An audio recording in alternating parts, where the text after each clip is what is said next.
vou bater um papo com o cientista político, professor doutor Nilson Euclides. Pesquisa divulgada hoje no jornal A Tribuna, pelo Instituto Data Control, aponta o governador Tião Viana com 47,3% das intenções de voto, caso as eleições fossem hoje, contra 37,3% na soma dos três principais adversários da oposição hoje. Este percentual de 10% de vantagem de Tião Viana encontra-se acima, inclusive, da margem de erro, e a oposição precisaria diminuir bastante a rejeição de alguns de seus pré-candidatos, viu?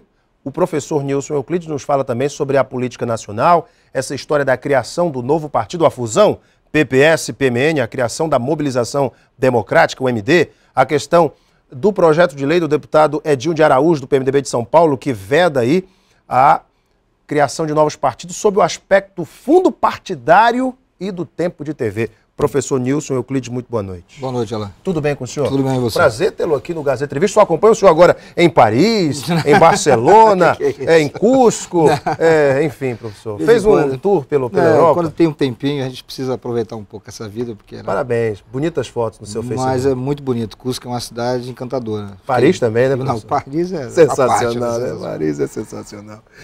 Os números dessa pesquisa, como sabemos, pesquisas antecipadas, são retratos de momento. Claro. Mas, na sua leitura, professor, esta vantagem de 10 pontos percentuais de Tião Viana para a soma dos três candidatos de oposição, todos eles juntos, isso representa o quê? Representa que o governo vem fazendo campanha desde que é governo. Qualquer pesquisa que você vai fazer dentro de um espectro político eleitoral do estado do Acre, em que o governo detém uma parcela significativa do tempo de televisão, das inserções que são feitas em programas e reportagens, é natural, o governo precisaria ser um governo muito equivocado para não ter uma aceitação acima de 30%, 40%. Agora, é claro, por outro lado também, o governo deve comemorar. Nós estamos aí há 1 ano e meio das eleições, os números são otimistas, mas não representam uma disputa eleitoral que virá em 2014, absolutamente não. Conversando com alguns jornalistas, com alguns analistas políticos, eles dizem o seguinte: as ações do governo Tião Viana, ações de altíssima capilaridade eleitoral, inclusive, Ruas do Povo, Cidade do Povo, lhe referendam a ter essa musculatura nos números.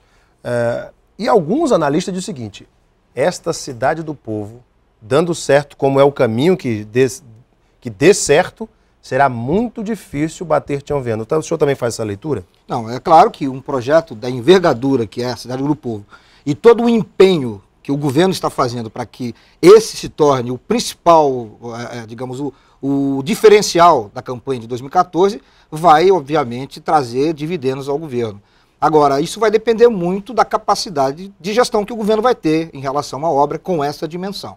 Nós sabemos muito bem, nós vamos aqui analisar detalhes técnicos, mas existem alguns problemas técnicos que poderão, né, se não bem administrados, atrasar a obra, por exemplo? Trazer algumas consequências negativas para o governo. Agora, o governo precisa se empenhar, porque é a bala na agulha que ele tem também. Uma obra dessa bem gerida é um verdadeiro nocaute na oposição. Olha, eu diria que é um cruzado de direita. Bem no queixo. Agora, bem dirigida, bem administrada. Muito o governo vai encontrar alguns problemas.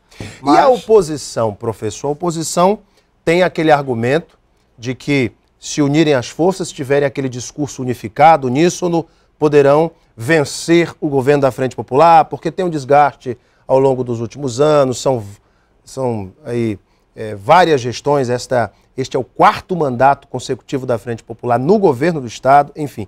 Mas a oposição parece que não se entende, professor. É novamente aquela história de um dizer que defende candidatura única, que é o caso do deputado Márcio Bittar, e outro dizendo que não, é bom brigar com 2, como é o caso do senador Petecão. Quem é que tem razão nisso daí? Não, eu acho que é só você pegar historicamente. Qual foi a única vez que a oposição conseguiu ganhar na Frente Popular? Quando teve o MDA. Que foi um grande movimento democrático criando, que se juntou forças e fez um discurso, aproveitou uma pequena fissura que naquele momento a Frente Popular tinha, que era a questão dessa antipatia que o governo, que era tido como perseguidor, o MDA conseguiu canalizar, quer dizer, potencializou e bateu no lugar certo, na hora certa, com uma força, com uma frente unificada. Quer dizer, para você derrotar uma grande frente como é a Frente Popular, que tem a máquina do governo, que está aí há tanto tempo governando, você precisa criar um grupo à altura. Pulverizar a candidatura só interessa ao governo. Pois é, João Correia disse hoje numa entrevista a um site de notícias que essa história de uma candidatura, apenas a candidatura única, já nasce morta. Ele disse até que seria problemas mentais de quem defende esta história de uma candidatura única. João Correia está equivocado? Completamente. Se ele acha que quem pensa isso, analisando o espectro político partidário e o histórico.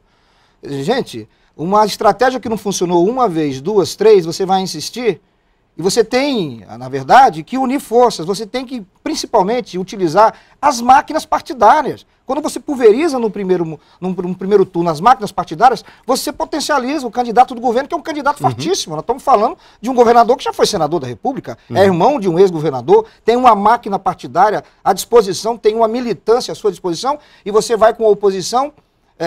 Só se nós estivéssemos falando aqui de pessoas e lideranças políticas que tivessem uma simpatia no público, no eleitorado acriano, capaz, por exemplo, de potencializar uma candidatura na oposição. Do jeito que o quadro está, a alternativa mais coerente é sim. Agora, pensar um projeto, né? E aí entra uma questão. A produção vai colocar no ar daqui a pouquinho os números da pesquisa. A produção tem esses números prontos. Pedir à produção para preparar e colocar no ar para a gente. Enquanto isso, professor, não aparece o nome de Gladson Cameli, que pode ser também candidato ao governo. Nessa dobradinha com Márcio Bittar, Márcio pode ir para o Senado e Gladson ser o candidato ao governo, até porque eles ainda não fecharam essa conta. Quem deve ser o candidato da oposição, professor? Eu acho que é a oposição que deve responder essa pergunta.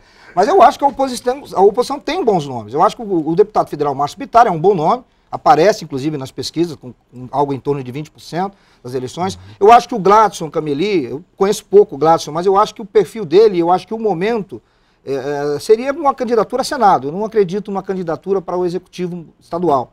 Mas aí a oposição tem que ver, quer dizer, primeiro eles precisam sentar e acertar. Houve um primeiro movimento do deputado Flaviano Mello, no sentido de sentar com a oposição, ver as alternativas possíveis e tal. Mas eu acredito que a oposição, se tiver um pouquinho de inteligência e aprender com as derrotas, ela deve seguir com uma candidatura única, fortalecida, com toda essa máquina partidária do PMDB, do PSDB e os demais partidos aí que fazem a oposição.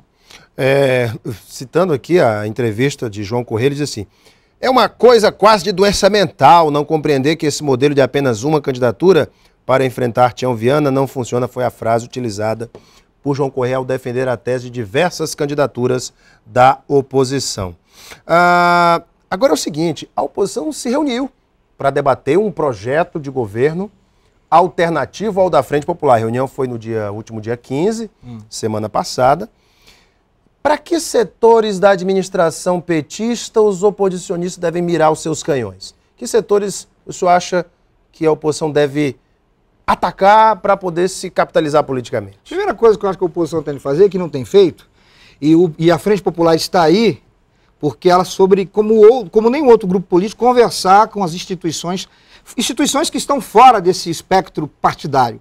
Então eu acho que a oposição primeiro precisa conversar com a universidade, com os empresários, com a sociedade civil organizada, criar grupos de discussão, trazer essas pessoas para dentro das discussões e não fazer dessas discussões uma discussão do senador Petecão, do deputado Márcio Bittar. Fazer com que a candidatura da oposição, uma candidatura única, seja gestada não só nos espaços partidários, mas nos espaços sociais. Então, ou seja, não é só estarem unificados no, digamos, para inglês ver, mas eles têm que ter um discurso uníssono.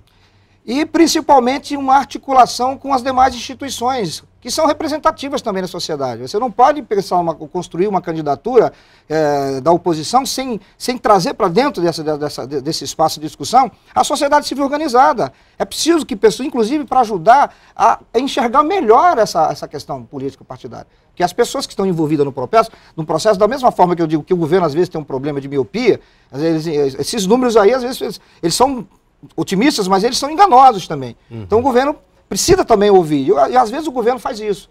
Eles têm essa estratégia de ouvir alguém que está de fora, e a oposição devia fazer a mesma coisa. Essa discussão só entre os partidos, o deputado, o candidato, o partido, ela de vez em quando ela engessa a discussão, e aí essas discussões acabam ficando muito pessoais e a visão um pouco mais ampla, né, com uma perspectiva maior, fica perdida.